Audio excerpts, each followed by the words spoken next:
हाल ही में 2019 के रिसर्च के अनुसार एक्सपर्ट्स ने अंदाज़ा लगाया कि साल 2030 तक मेटल खाने वाली बैक्टीरिया के कारण टाइटैनिक का मलबा पूरी तरह से खुल जाएगा। और Mister Stockton Rush OceanGate company के संस्थापक ने इस मौके का भरपूर फ़ायदा उठाना चाहा। रश अंडर वाटर टूरिज्म को प्रमोट करना और अंडर वाटर एक्सपेडिशन को लोगों के लिए एक्सेसिबल बनाना चाहते थे। इसी के चलते उन्होंने खुद की सबमर्सिबल्स तैयार की और सन 2009 से कई अभियान पानी के अंदर चलाए। टाइटन सबमर्सिबल का सफ़र शुरू हुआ सेंट जॉन्स न्यूफाउंडलैंड कनाडा से जून 18, 2023 को। टाइटन पानी के अंदर अपनी मदरशिप पोलार प्रिंस द्वारा उतारी गई 12 बजे।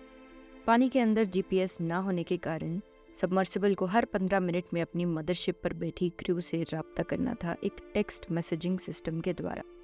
सिर्फ 1 आवर 45 मिनट की ड्राइव में करीब 1:45 को यानी 1:45 को पोलार प्रिंस का सबमर्सिबल के साथ राब्ता टूट जाता है।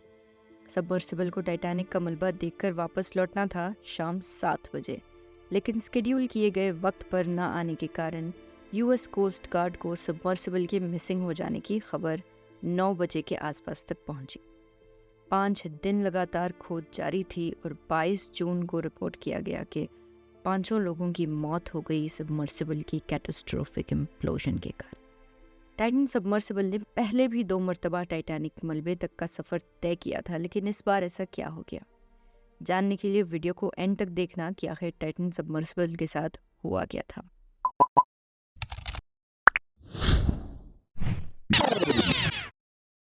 ओशन गेट ने टाइटन सबमर्सिबल को डिज़ाइन किया समंदर की गहराइयों में एक्सपेडिशन करने के लिए, जहां एक सबमरीन अपने खुद के पावर के सहारे पोर्ट को छोड़कर वापस आ सकती है, वहीं एक सबमर्सिबल को एक शिप की सहायता लेनी पड़ती है पानी के अंदर जाने के लिए और वापस ऊपर आने के लिए। बिल्कुल वैसे ही जैसे एक स्कूबा डाइवर को बोट की मदद से पानी के बीचों बीच ले जाकर उतारा जाता है। टाइटन दुनिया की इंसान द्वारा ऑपरेट की जाने वाली पहली प्राइवेट सबमर्सिबल थी और ओशन गेट ने इसको टाइटैनिक जहाज़ के मलबे तक ले जाने के लिए पोलार प्रिंस नाम के जहाज़ को हायर किया था। ये पूरा ट्रिप लगभग 10 दिन का था और पानी की सरफेस से टाइटैनिक के मलबे तक और वापस लौटने तक का सफ़र करीब 8 से 10 घंटे का था और इस पूरी ट्रिप की कीमत थी $2,50,000 यानी 2 करोड़ रुपए के आसपास का हर मिशन स्पेशलिस्ट के लिए। रॉब मैकलम, जो ओशन गेट के फॉर्मर एडवाइज़र रह चुके हैं, उनके अनुसार कंपनी ने सबमर्सिबल में बैठने वाले लोगों के लिए कभी भी पैसेंजर के शब्द का इस्तेमाल नहीं किया। वो उन्हें मिशन स्पेशलिस्ट्स बुलाया करते थे, मतलब जैसे वो इन्वेस्टर्स हों, किसी भी प्रकार की कानूनी जान से खुद को बचाए रखने के लिए अगर सफ़र के दौरान किसी की भी मौत हो जाए तो। अब देखते हैं कि टाइटन कैसे डिज़ाइन की गई थी। अगर हम देखें तो आमतौर पर एक सबमर्सिबल स्फेरिकल शेप में होती है और 1 से 2 लोगों को बिठाया जा सकता है। वहीं दूसरी तरफ टाइटन सिलेंड्रिकल शेप में डिज़ाइन की गई थी और इसमें 5 लोगों को बिठाया जा सकता था, एक पायलट, एक टूर गाइड और 3 पे करने वाले यात्री। ये पूरी सबमर्सिबल को एक वीडियो गेम कंट्रोलर द्वारा ऑपरेट किया जाने वाला था, जिससे किसी भी इंसान को इसे चलाने में कोई स्पेशल जानकारी लेने की ज़रूरत ना पड़े और इमरजेंसी सिचुएशंस में कोई भी इसे चला सकता हो। जहां आमतौर पर सबमर्सिबल्स टाइटेनियम और स्टील से बनाए जाते हैं, टाइटन में केवल नाम का ही टाइटेनियम था। इसका ज़्यादातर हिस्सा कार्बन फाइबर से बनाया गया था। टाइटैनिक के मलबे के करीब पानी का प्रेशर समुद्र के ऊपर के मुकाबले में 375 यानी 375 टाइम्स ज़्यादा होता है। इतना प्रेशर जैसे हर स्क्वायर इंच पर 2500 किलोग्राम का वज़न रखा गया हो। इमेजिन करें तो बिल्कुल वैसा ही जैसे हर नाखून जितने हिस्से पर एक फीमेल एलिफेंट जितना वज़न हो। और कार्बन फाइबर्स की मजबूती इस लेवल के प्रेशर पर आज तक ठीक तरह से नहीं जांची गई। इसके अलावा टाइटन के पास एक आगे देखने के लिए अब तक की सबसे बड़ी विंडो थी, जिसको व्यू पोर्ट कहते हैं। टाइटन साइज़ में एक एसयूवी जितनी थी बिना सीट्स के, जिसमें यात्रियों के पास बस आलती मारकर बैठने जितनी ही जगह थी। इसमें एक टॉयलेट जितनी जगह, लाइट्स, 96 घंटे का live support, ultra HD cameras, sensors और रियल टाइम सबमर्सिबल की बॉडी, जिसको हल कहते हैं, उसको जांचने वाला एक सिस्टम जो देखता रहेगा कि कहीं कोई डैमेज ना हुआ हो। टाइटन डिज़ाइन की गई थी 13,100 फीट 2.4 माइल्स की गहराइयों तक पहुंचने के लिए, जहां टाइटैनिक जहाज़ का मलबा है 12,500 फीट यानी 2.3 माइल्स की गहराई पर। टाइटन का वजन केवल 10 टन था, जहां इसके साथ वाली सबमर्सिबल्स का वजन करीब 12 से 17 टन था, जो टाइटैनिक तक पहुंच पाई थी। साथ ही टाइटन 4 किलोमीटर यानी 3.4 माइल्स प्रति घंटे की रफ्तार पर सफ़र कर सकती थी।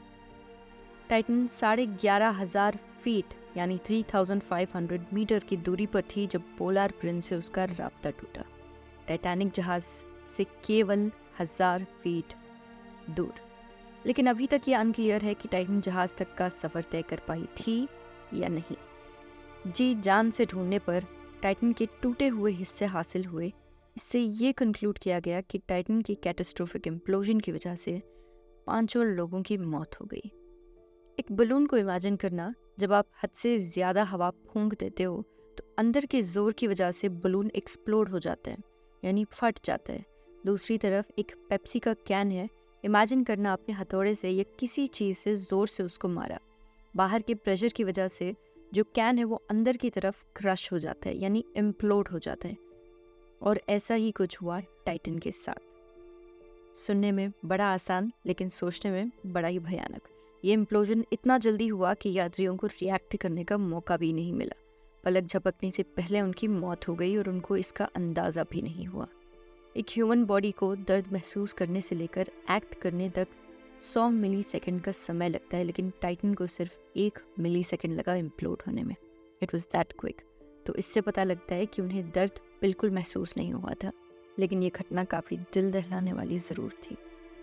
अब तक जो हम समझ पाए हैं, स्टॉकटन रश एक बहुत ही अच्छे लीडर थे, डेफिनेटली एक कन्विंसिंग सेल्समैन और साथ ही एक ओवर कॉन्फिडेंट इनोवेटर भी थे।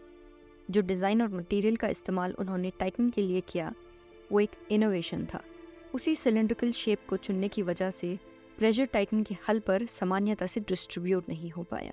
दूसरी तरफ जो कार्बन फाइबर्स उन्होंने इस्तेमाल किए वो समुद्र की उतनी गहराइयों में ठीक तरह से टेस्ट नहीं किए गए हैं, और एक्सपर्ट्स का मानना है कि कार्बन बार बार इस्तेमाल किए जाने पर वक्त के साथ कमज़ोर होता जाता है। लेकिन रश ने इस कार्बन फाइबर का इस्तेमाल इसलिए किया क्योंकि वो टाइटन को लाइट वेट बनाना चाहते थे, और साथ ही दूसरे मटेरियल्स के मुकाबले कार्बन काफ़ी सस्ता पड़ता है। ये भी जानने को मिला कि जो कार्बन फाइबर्स उन्होंने ख़रीदे थे वो उनको डिस्काउंट पर सस्ते दाम में बिकाए गए थे क्योंकि वो पुराने हो चुके थे। इंडस्ट्री के सबसे बेहतरीन सबमर्सिबल्स भी जांच, रेटिंग्स और सर्टिफिकेशंस करवाती हैं पानी के अलग अलग गहराइयों में लॉयड्स रजिस्टर जैसी कंपनीज के द्वारा। इंडस्ट्री में इसे क्लासिंग कहा जाता है, और कई बातों में सबसे बड़ी चिंता वाली बात ये थी कि टाइटन की ना तो कोई जांच करवाई गई थी, ना ही कोई सर्टिफिकेशन। किसी तरह की क्लासिंग नहीं की गई थी। सवाल खड़े करने पर स्टॉकटन रश ने बड़े ही गर्व के साथ कहा कि उन्होंने टाइटन को बनाने में कई सारे रूल्स का उल्लंघन किया है, और इसकी काफ़ी ज़रूरत थी अगर वो इंडस्ट्री में कुछ नया लाना चाहते थे। जहाँ तक लाइसेंस और सर्टिफिकेशंस की बात है, उसमें कई साल लग जाते टेस्ट करने में और अप्रूवल मिलने में, और यही एक बाधा बन जाती है इनोवेशन के लिए। स्टॉकटन रश के लिए सेफ्टी का मतलब था कार में ना चढ़ना और बेड से ना निकलना अगर इंसान खुद को सुरक्षित रखना चाहता हो, जिसका साफ मतलब था कि वो एक रिस्क टेकर थे जो खुद की और दूसरों की जान को जोखिम में डालने के लिए तैयार थे। मैक्लारन एक रिटायर्ड नेवी सबमरीनर, उनके अनुसार जो वजह कंपनी ने दी है उसमें राज़ी होने वाली कोई बात ही नहीं थी, और ये कि सबमर्सिबल को नई चीज़ों और नए तरीके से बनाया गया था, इस पर सर्टिफिकेशन और टेस्टिंग करवाना और भी ज़्यादा ज़रूरी था। उनका कहना था कि ये जानकर कि ये सर्टिफाइड नहीं है, ये वजह काफ़ी थी कि वो इसमें सवार ना हो। रश और उनकी टीम ने सेफ्टी ट्रेनिंग्स और अपने सेफ्टी प्रोटोकॉल्स लिए थे। साथ ही वो बहुत ही कॉन्फिडेंट थे अपने हल हेल्थ मॉनिटरिंग सिस्टम पर, जो उसी वक्त बताता रहेगा कि टाइटन के साथ कोई समस्या है या नहीं, और इसको भी पहले से ही कंडेम किया गया था इंडस्ट्री के एक्सपर्ट्स को डिटेक्ट करे और बताए, तब तक कुछ ही मिली सेकेंड्स के अंदर इम्प्लोजन हो चुका होगा, और इस चीज़ को सेफ्टी मेजर कहना बेवकूफ़ी है। ये खबर भी आई कि रश ने जंग लगी हुई पाइप से बनी बैलिस्ट्स का इस्तेमाल किया था। टाइटन को एक बलून की तरह इमेजिन करना, अगर इस बलून को पानी के अंदर जाना हो तो कोई पत्थर या किसी प्रकार का वजन इस पे लगाना ज़रूरी होता है जिसकी मदद से वो पानी के अंदर रह सके। बिल्कुल इसी तरह बैलिस्ट काम करती हैं सबमर्सिबल को पानी के अंदर ले जाने के लिए। रश ने ये भी कहा कि अगर सबमर्सिबल को वापस पानी के ऊपर लौटना है और अगर किसी वजह से मैन्युअली बैलिस्ट रिलीज़ ना हो तो टेक्नोलॉजी के ज़रिए बैलिस्ट को ऑटोमेटिकली 24 घंटे के बाद रिलीज़ कर दिया जाएगा। स्टॉकटन रश को शायद ये अंदाज़ा नहीं हुआ कि अगर किसी भी इमरजेंसी के चलते अगर सबमर्सिबल पानी की सरफेस पर पहुंच भी जाती, लेकिन बाहर से बंद होने के कारण वैसे भी सबमर्सिबल में बैठे लोगों की दम घुटने के कारण मौत हो जाती। इससे पहले टाइटन 2021 और 2022 में टाइटैनिक के मलबे तक का सफ़र तय कर चुकी थी और वापस लौटने में कामयाब भी हुई, जबकि उनमें भी कई तरह की मुश्किलों का सामना करना पड़ा। लेकिन इस बार वो नाकामयाब हुई। इसकी ये भी वजह हो सकती है कि कार्बन फाइबर के बार बार इतने प्रेशर में इस्तेमाल किए जाने पर उसमें टाइनी से क्रैक्स पड़े हों। एक्सपर्ट्स का मानना था कि अगर ये हर डाइव के बाद बदले गए होते या मेंटेन किए गए होते तो शायद ये हादसा अवॉइड किया जा सकता था। स्टॉकटन रश ने कभी क्रिटिसिज्म को स्वीकार नहीं किया, जबकि कई सारे लोगों ने सेफ्टी को लेकर आवाज़ उठाया। इतने रेड फ्लैग्स होने के बावजूद भी पैसेंजर्स या सो कॉल्ड मिशन स्पेशलिस्ट्स ने इस सबमर्सिबल का टिकट खरीदा। क्या आपको लगता है स्टॉकटन रश ने अमीरों के लिए एक मछली का जाल बिछाया था? जो पे करने वाले यात्री थे उनको एक 8 पेजेस लंबा लाइबिलिटी वेवर फॉर्म साइन करना था अपने सफ़र का आगाज़ करने से पहले, जिसमें साफ शब्दों में लिखा गया था कि टाइटन एक एक्सपेरिमेंटल डिज़ाइन है और इसकी कोई क्लासिंग या टेस्टिंग नहीं की गई है। जैसे एक एक्स पैसेंजर ने बताया कि पहले ही पेज पर मौत का जिक्र 3 दफ़ा हो चुका था, जिसका साफ मतलब था कि ये कोई मजाक नहीं था और आपकी इस वेवर में लिखे गए किसी भी कारण की वजह से जान जा सकती थी। यात्रियों को ये अच्छी तरह से पता था कि जो वो खतरा लेकर इस सफ़र पर निकल रहे हैं वो उनकी जान से जुड़ा हुआ था। लेट्स प्रे कि उनकी आत्मा को शांति मिले, may their souls rest in peace, और हम खुद की सेफ्टी को सबसे ज़्यादा अहमियत दें। एक और इम्पॉर्टेंट लेसन सीखने को मिला इस हादसे से कि मौत आना लाजमी है।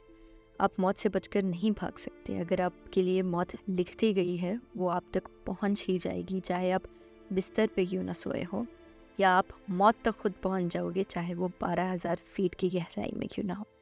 उम्मीद है कि आपको आज का वीडियो पसंद आया होगा। कमेंट करके बताना आपका क्या ओपिनियन है इस हादसे को लेकर। अगर आपने अभी तक मेरे चैनल को सब्सक्राइब नहीं किया है तो देर किस बात की, जल्दी से सब्सक्राइब कर दीजिए सो दैट मुझे इनकरेजमेंट मिलता रहे अच्छा कंटेंट आप तक पहुंचाने के लिए। मिलती हूँ आपसे अगले वीडियो में, तब तक के लिए अपना और अपने आसपास के लोगों का ख्याल रखना।